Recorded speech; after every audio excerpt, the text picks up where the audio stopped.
Hey everyone. In this video, I'm going to teach you how to play Evil Santa. Evil Santa is a social deduction game similar to Werewolf and Mafia and Clash on Baker Street if you've played that on Ludio. And here's how it works. So there are two teams.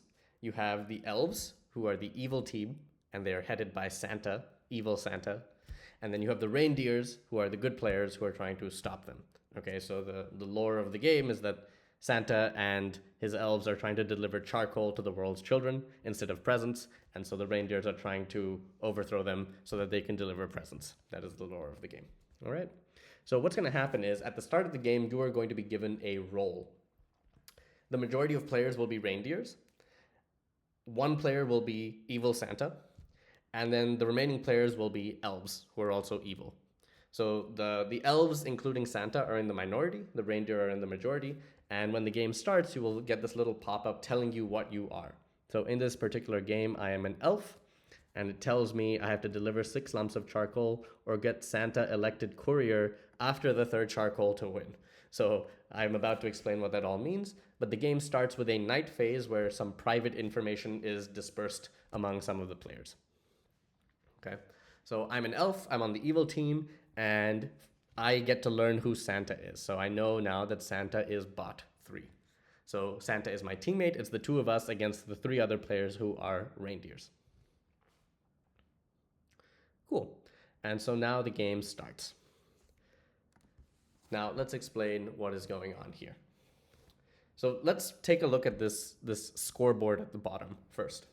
So you'll notice there are 5 blue circles, and there are 6 red circles with a separator in the middle, and then there's these 3 numbers right here.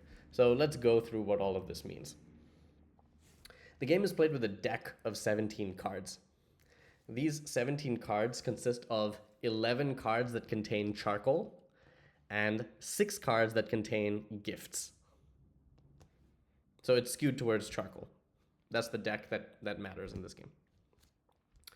The reindeers win if I should call them presents rather than gifts. So the reindeer win if they can deliver 5 presents, and the elves win if they can deliver 6 lumps of charcoal. So that's what these circles are tracking. So if the reindeer deliver a present, then this will get shaded in blue, like it will turn from white to solid blue. Similarly, if a lump of charcoal is delivered, this will turn from white to solid red. And so you can track how both the teams are doing. The flow of the game works as follows. So on your turn, you are the packer. You are the person packing either the charcoal or the present. And you are going to choose a courier who is the person who's going to be delivering this present or maybe this charcoal. So I am currently the packer. I will choose a courier, and then the entire group will vote on whether they want this pairing to happen, to actually make the delivery.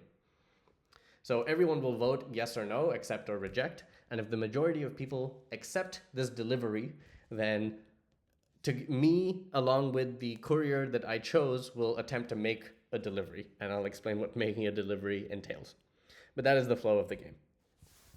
So let's see if we can get to the point where we actually make a delivery. So I am the packer. I'm going to choose bot 4 as the courier.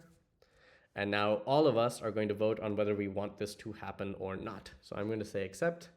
Let's see if the majority of people here accept. Great, so we got 4 accept, so that's the majority. So the delivery is going to happen. All right.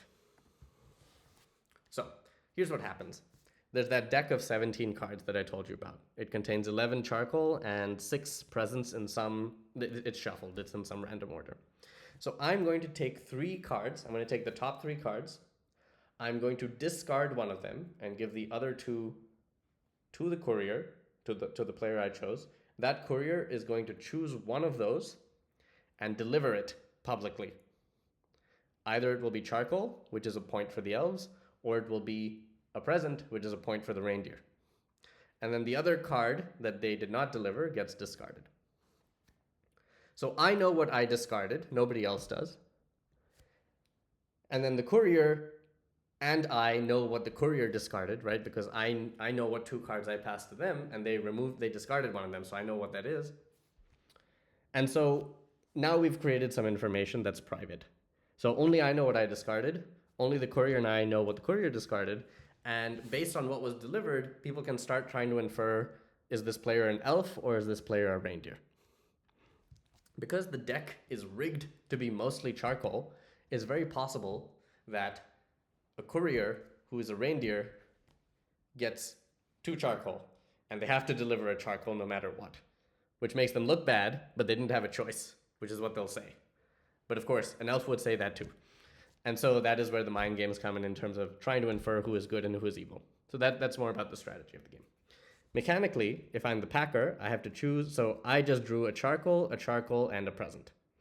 So I'm going to discard the present because I am evil and I don't want to even allow the possibility for bot 4 to deliver a present. So bot 4 got 2 charcoal. Now they will deliver something. They had to deliver a charcoal. And then the other charcoal got discarded. Perfect. Okay, so that is one turn of the game. And you'll notice that because charcoal was delivered, this circle has now been colored red, which means the elves are one step closer to winning the game. Now, in the case that the delivery was not accepted, so suppose I proposed bot 4 and then the majority of people downvoted it, then my turn is over, I'm no longer the packer. The turn passes to bot 1, who's next in order, and bot 1 is now the packer. If 3 deliveries are unsuccessful in a row, then the top card in the deck is flipped over and that's what gets delivered. So you can't just keep downvoting indefinitely. At some point, something will be delivered, which is the top card of the deck. And usually you don't want to just deliver the top card of the deck because it's rigged to be mostly charcoal. So if you're a reindeer, which is the majority of players, you really don't want that. You would rather try to form some opinions about who is good and who is evil and give them the power to choose what gets delivered. So I talked about how to win the game as both a reindeer and an elf, which is to fill in enough of these circles basically with deliveries of the right type. But there's another way to win for both teams, and that comes down to Santa.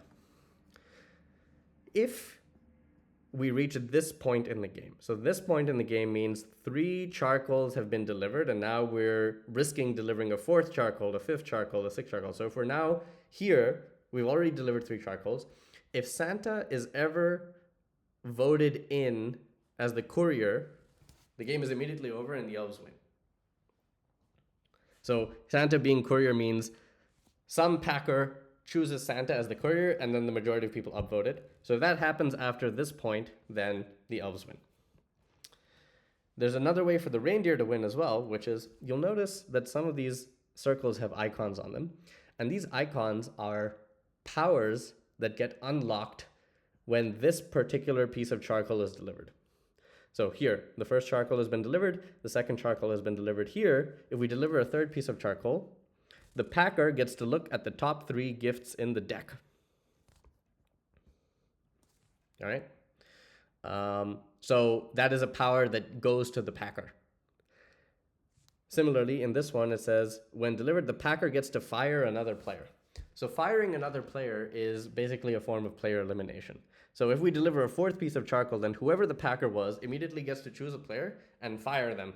And that player no longer participates in the game. They're not part of the rotation of players. They cannot be chosen as the packer or the courier or anything like that. They're just out of the game. So the other way for the reindeer to win is if they can fire Santa. Meaning the 4th piece of charcoal is delivered and the packer correctly chooses who Santa is and fires them. At that point, the game is immediately over and the reindeer win. Right? And you'll notice there's one more power here. It says the packer gets to fire another player. Packers and couriers can also now strike, preventing deliveries. So let me just explain how strikes work. If you get to this point, meaning you've delivered 5 lumps of charcoal and now the 6th lump of charcoal will win the game for the elves. If you are a packer or a courier, you can choose to veto the delivery. So what happens is it's a 2-step process. If you're the courier, you will see the 2 cards that you could deliver. You will also have the option to veto, meaning I don't want to do this. I don't want to go ahead with this delivery at all. Maybe there are 2 pieces of charcoal and you're a reindeer and you're like, well, if I deliver any of these, we insta lose the game. So you veto. If you veto, then it goes back to the packer, and the packer can also choose to veto or not. So if you veto, and then the packer also vetoes, the entire delivery is scrapped. Nothing gets delivered, and now there's a new packer. So that is a way for the reindeer to avoid certain defeat if both the packer and the courier are reindeer and they're in this situation where maybe you were forced to deliver charcoal and you really don't want to because it would lose you the game. So then you have this veto option. That's what this power unlocks. All right. So that is the game. In games where you have more players, the elves will know who Santa is, but Santa will not know who the elves are. Whereas in a game that is this small, a 5-player game, Santa and the elf know each other. So just check in the rule book whether this is a situation where you will know as Santa. Either you will see who your teammates are or you won't. So you will know. But I believe it says in the rule book at what player counts that applies. Finally, there's a history in the bottom right that shows you the history of deliveries. And this is a useful thing to glance at as you're playing this game. So what this little chart means is I was the packer. That's why I have this thicker border around my box. I proposed bot 4 as the courier. So I have a check mark because I'm the packer. So if I have the check mark and the thicker box, I'm the packer. If I have just the check mark, I am the courier. And then the green or red shading tells you who accepted it and who rejected it. So when I proposed bot 4 as the courier, these 4 players said yes and bot 2 said no. And then we went ahead and did the delivery, and because the delivery was a lump of charcoal, that's why it shows an X here, meaning it was not a good delivery. If we had delivered a present, then it would be a green check mark. So that is a useful thing to have open. This is a great game, very replayable, lots of interesting strategy, lots of social deduction, and I really hope you have a good time with it. It's been a lot of fun for our community. So let us know how it goes, and thanks so much. Take care.